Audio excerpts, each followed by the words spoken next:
It started on a bright Tuesday morning, the kind of morning where nothing seems out of place, where the sun is perfectly angled, and everything feels normal.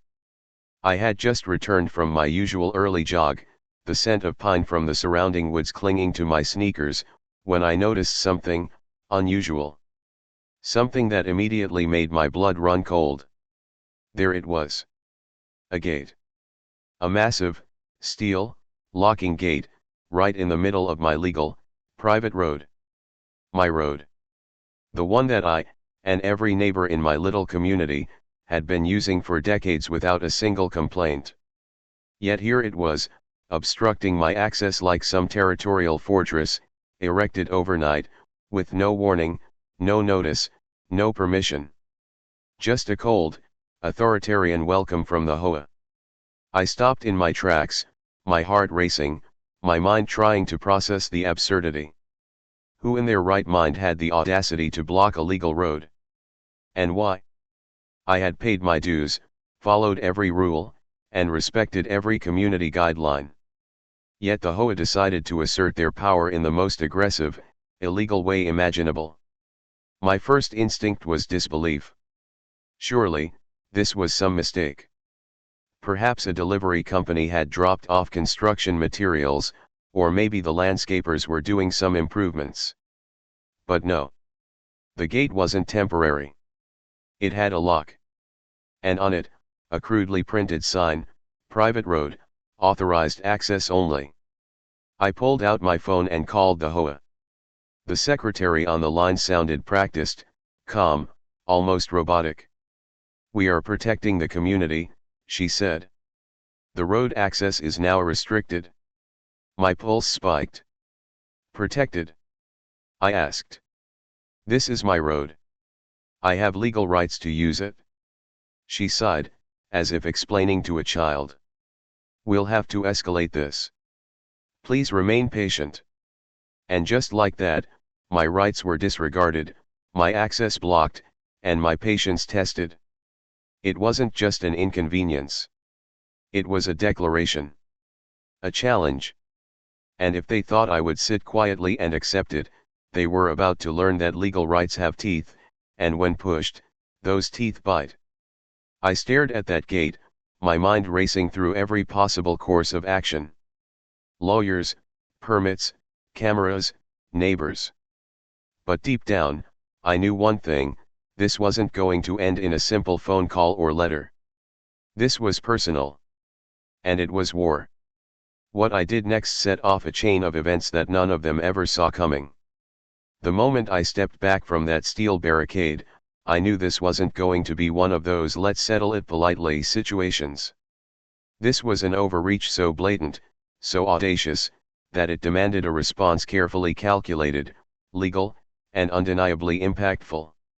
My mind was spinning, sorting through the possibilities. One wrong move, and I'd be painted as the villain. One smart move, and the HOA would regret ever underestimating me. I began by documenting everything. My camera phone clicked and whirred as I captured wide-angle shots of the gate, the surrounding area, and the sign.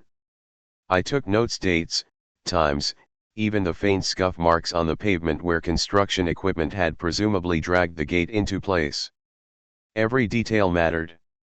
This wasn't just about confrontation, it was about creating an undeniable record.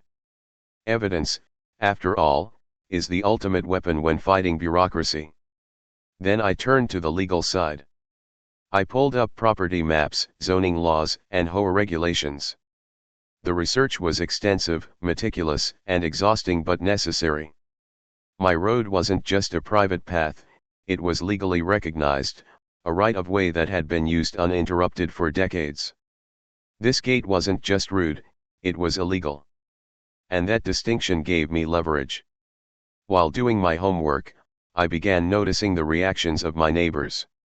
Some whispered nervously, afraid of upsetting the HOA. Others had already resigned themselves to the new normal of locked gates and restricted access. But a few, the quiet rebels, gave me subtle nods of encouragement. They knew what this meant. This gate wasn't just a barrier, it was a challenge to our freedom, and challenges demand answers. I realized quickly that a public spectacle would serve two purposes: 1, it would warn the HOA that I wasn't a pushover; 2, it would rally the community behind me. I started sketching ideas, not destructive, not dangerous, but clever, undeniable moves that would expose their overreach while keeping me firmly within the law. Cameras, strategic documentation, timing. Every step planned for maximum impact.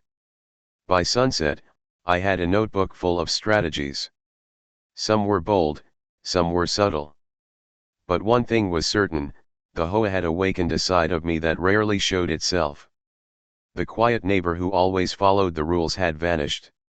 In her place stood someone calculating, observant, and ready to turn bureaucracy into a spectacle they would never forget.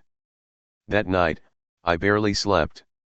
My mind raced with possibilities. How would they react when they realized I wasn't intimidated? When they saw that their gate wasn't just a barrier, but the first move in a series of events that would reveal just how much of a mistake they had made. And so, the stage was set.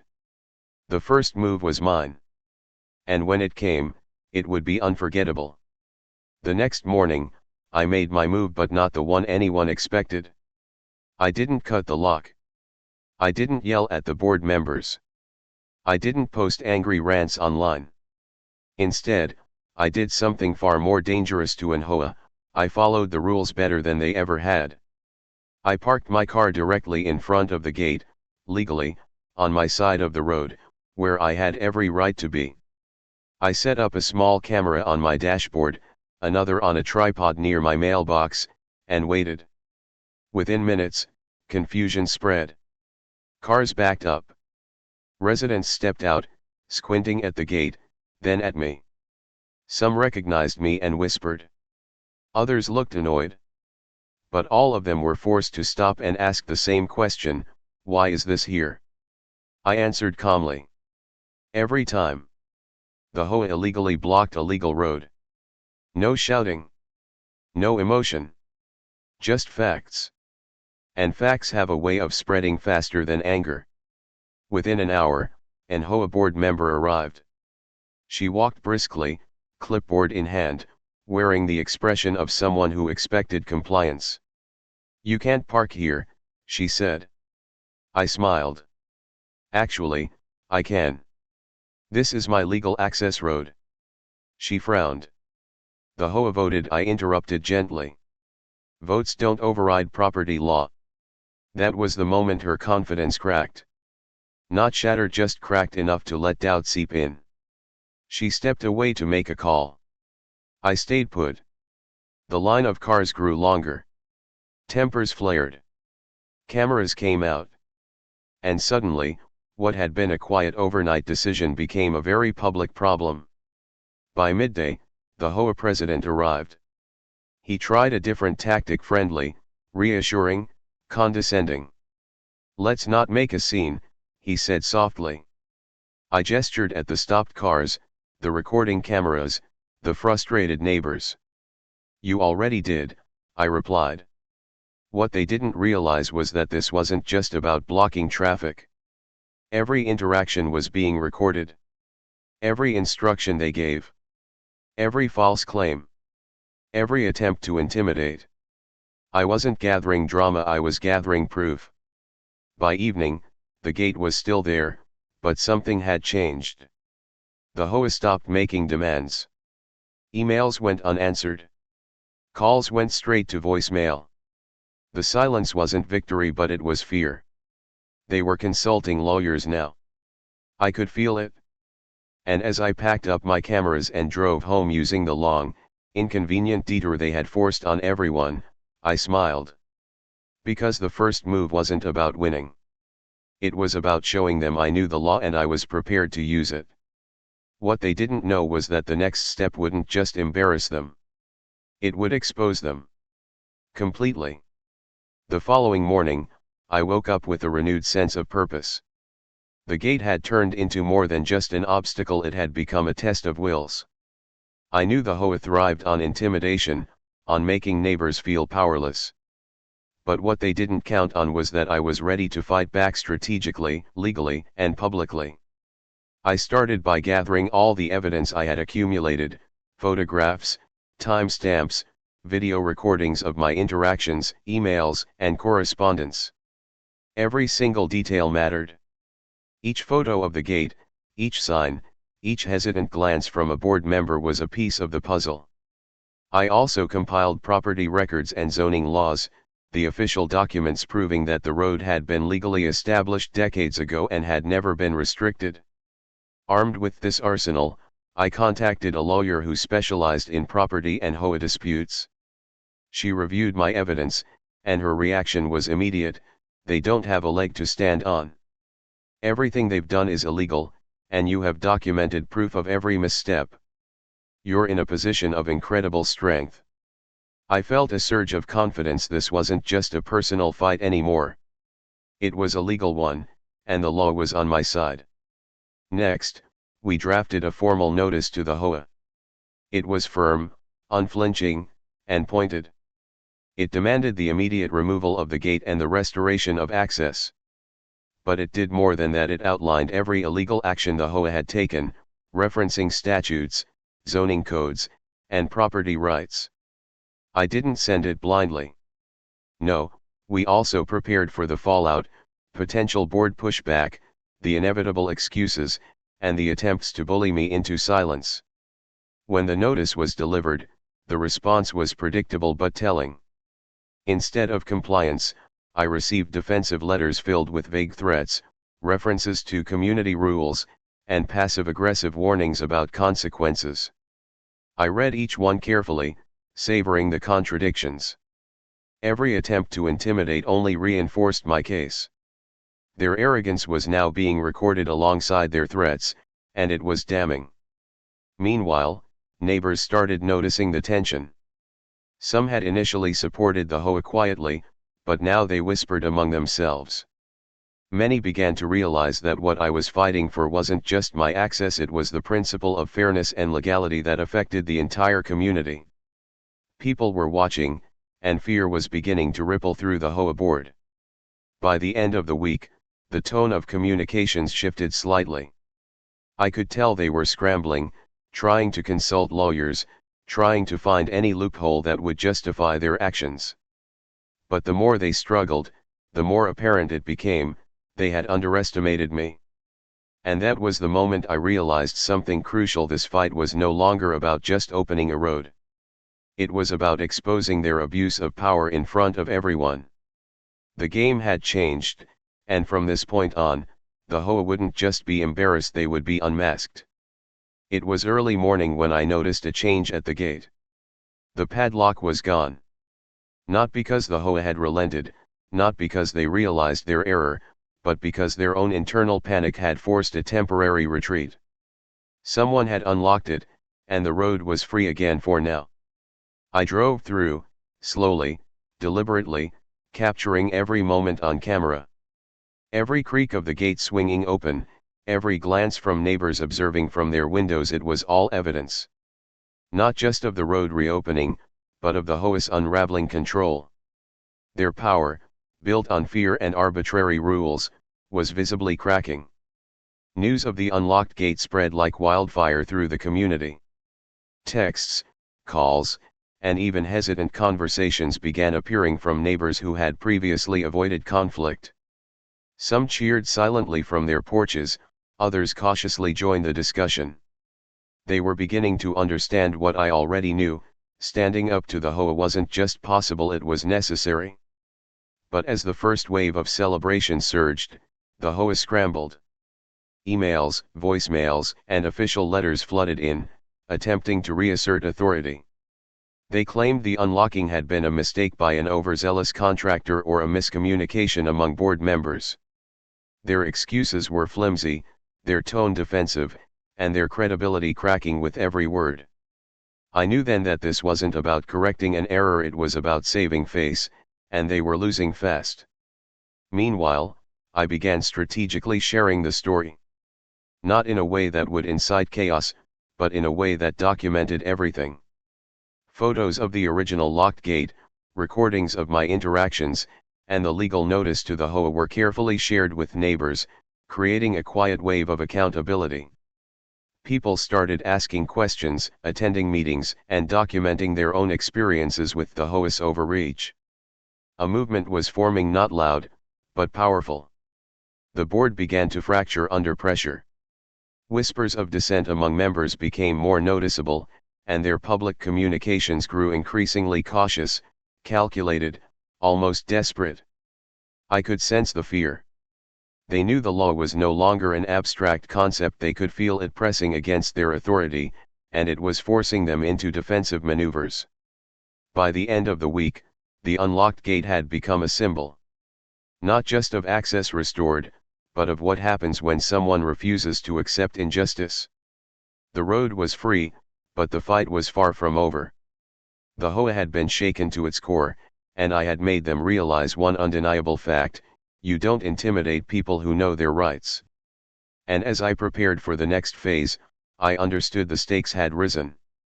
The battle was no longer just for me, it was for the community, for justice, and for anyone who had ever felt powerless under the weight of authority. Just when I thought the battle had reached a temporary calm, the HOA launched their counterattack. It started subtly, an email here, a notice there, but the intent was clear: intimidate, confuse, and regain control. They tried to reinstate restrictions, threatened fines for unauthorized use, and even hinted at legal action against me personally. I read the first notice over my morning coffee, shaking my head in disbelief. They didn't realize that I had anticipated every move, documented every interaction, and secured professional legal guidance. Their threats weren't just ineffective, they were evidence of their desperation. Every aggressive word, every baseless accusation, was another brick in the case I was quietly building. The board attempted a public meeting, inviting the neighborhood to discuss community rules. They probably thought the drama would intimidate supporters and pressure me into compliance. Instead, I arrived prepared, armed with copies of property maps, legal documents, and photographs showing the gate and its illegality. Neighbors noticed my calm confidence and the meticulous records I presented. For the first time, the HOA felt scrutiny, not blind obedience. Their arguments faltered under the weight of facts. A senior board member tried to challenge me with vague precedents and half-remembered rules, but the evidence was undeniable. The gate wasn't just inconvenient, it was unlawful. And suddenly, the community wasn't just watching, they were questioning, murmuring, taking sides. The tide had shifted. I could see panic flicker in the president's eyes. Every defensive argument, every repeated excuse, chipped away at the illusion of control the HOA had maintained for years. The room, once filled with nods and polite agreement, now leaned toward accountability. Every neighbor who had been quietly frustrated now had validation, and I realized that what had begun as a personal fight was morphing into a communal victory. By the end of the meeting, the board left without much resolution, their credibility shaken. The road remained open, the gate unmoved, and my position unchallenged. What had seemed like a threat had turned into an advantage, exposing their overreach while strengthening the case for community support. I didn't just survive their counterattack, I had turned it into proof of their mismanagement. That night, I sat reviewing my notes, planning the next moves. The HOA had learned a crucial lesson: underestimating someone prepared, knowledgeable, and persistent is a dangerous gamble. And the best part? This was only the beginning. Their panic would make the next steps even more revealing. After the failed counterattack, I knew it was time to escalate. The HOA's arrogance and overreach had already begun to unravel, but I could accelerate it. If I played my cards carefully, their mismanagement, fear, and illegal actions could be exposed in front of everyone, leaving no room for excuses. I started by reaching out to neighbors individually. Not in a confrontational way, but by asking about their experiences with blocked access, confusing rules, and fines they felt were unfair. One by one, stories emerged. A pattern began to form. The HOA wasn't just blocking my road, they were overstepping repeatedly, mismanaging funds, and ignoring the community's needs. People were shocked to realize just how systemic the problems had become. With this information, I compiled a detailed timeline of events, matching my own legal evidence with neighborhood experiences. Photos of the locked gate, emails, letters, and videos of board members' contradictory statements were combined into one undeniable record. It wasn't just about me anymore, it was about documenting a history of negligence and abuse of authority. I then strategically shared the findings at the next HOA meeting. This time, I didn't rely solely on confrontation. I presented facts visually, showing side-by-side comparisons of what was legal versus what the board had done. The room fell silent. Board members shifted uncomfortably, realizing their actions were under scrutiny, not just from me, but from the entire community. Their usual confident facade cracked, revealing unease and frustration. Social pressure began to mount.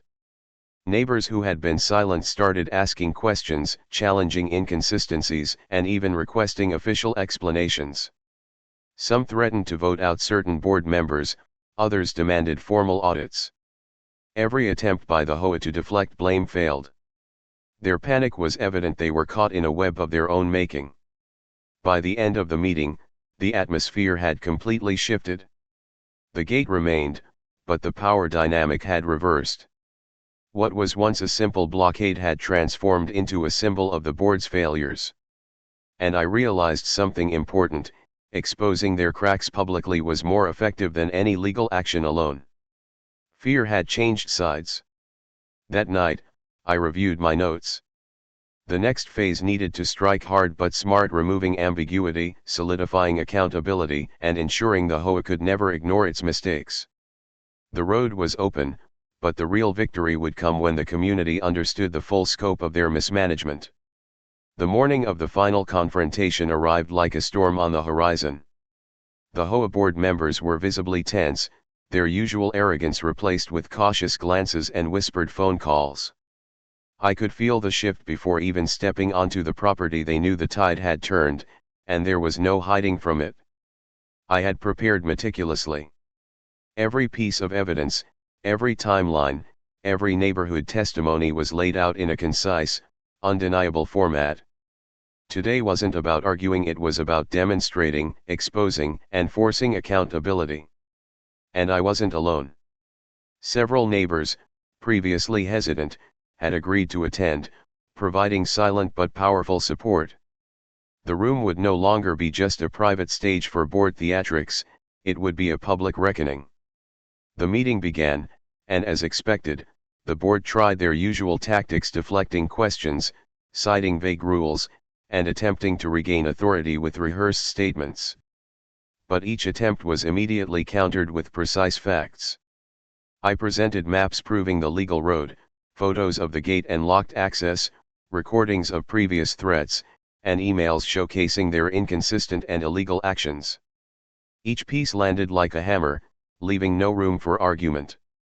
One by one, the board members' defenses crumbled. They stumbled over explanations, contradicted each other, and struggled to maintain composure. I could see the frustration building as the weight of truth pressed against them. The community's support was palpable. Neighbors asked pointed questions, demanded clarifications, and refused to accept excuses. The board was cornered, exposed in front of those they had attempted to control for years. Then came the final blow: a concise legal summary from my attorney, confirming everything: the gate was illegal, their threats were baseless, and any attempt to restrict access further would have serious legal consequences. The room fell silent. The board could no longer speak with authority or confidence. Their power, built on intimidation and secrecy, had been stripped away. By the end of the meeting, the gate remained only as a symbolic reminder of their overreach. But the victory was already complete. The road was legally open, the HOA had been publicly exposed, and the community had rallied behind accountability.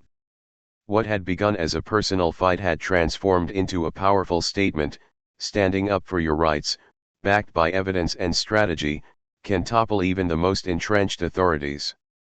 As I walked out, neighbors thanked me quietly, nodding in approval. The sense of satisfaction was overwhelming. Justice had been served not with violence, but with persistence, preparation, and courage.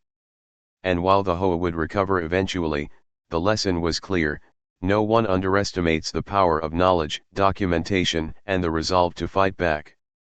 The days after the final confrontation were quiet, but the impact was undeniable. The gate stayed unlocked, yet its presence now felt almost ironic, a reminder of the overreach that had sparked a movement. The HOA, once confident and untouchable, moved cautiously, aware that every action was being watched. Their arrogance had been replaced by scrutiny, and they knew it. Neighbors approached me more openly now. Some admitted they had feared retaliation if they had spoken up before, others expressed gratitude for demonstrating that one person, armed with facts and determination, could stand against an institution. The community, once divided by apathy and intimidation, was slowly uniting around transparency and accountability. Conversations that had been whispered in secret were now happening openly at meetings, over fences, and in group chats. The HOA's internal dynamics had shifted. Board members who had supported the illegal gate quietly stepped down or retreated into passivity, while those who had attempted to justify their actions struggled to regain credibility. The legal precedent I had set became a reference point. Any future attempts to restrict access would require careful legal consideration or risk immediate challenge. For me, the battle had transformed into something larger than myself. It wasn't just about regaining a road, it was about demonstrating the power of preparation, persistence, and strategy. Every photo, every document, every neighbor's statement had become a tool for accountability. What had started as a personal confrontation had blossomed into a lesson for the entire community: the law matters, and knowledge is power. Reflecting on the experience, I realized the psychological impact was just as important as the legal victory. The HOA had underestimated the resolve of a single determined individual, and that miscalculation had exposed the fragility of authority built on fear and silence. People began to realize that complacency only empowers those willing to overreach, and that standing up calmly, legally, and strategically could shift the balance of power. Months later, the road remained open, the community more vigilant, and the HOA more cautious. My relationship with neighbors had strengthened, built on trust and mutual respect. And every time I passed the gate, I felt a quiet sense of satisfaction, not in revenge, but in justice, accountability, and the affirmation that the right approach can overcome even the most stubborn obstacles. In the end, the story wasn't just about a gate or an HOA. It was about standing firm, using your knowledge wisely, and showing that courage backed by preparation is unstoppable. And the lesson lingered: when authority crosses the line, it only takes one person willing to fight for what's right to spark change that no one can ignore. The road was open, the battle was won, and the message was clear: never underestimate someone who knows their rights and is ready to defend them. Please like, comment, and subscribe for more.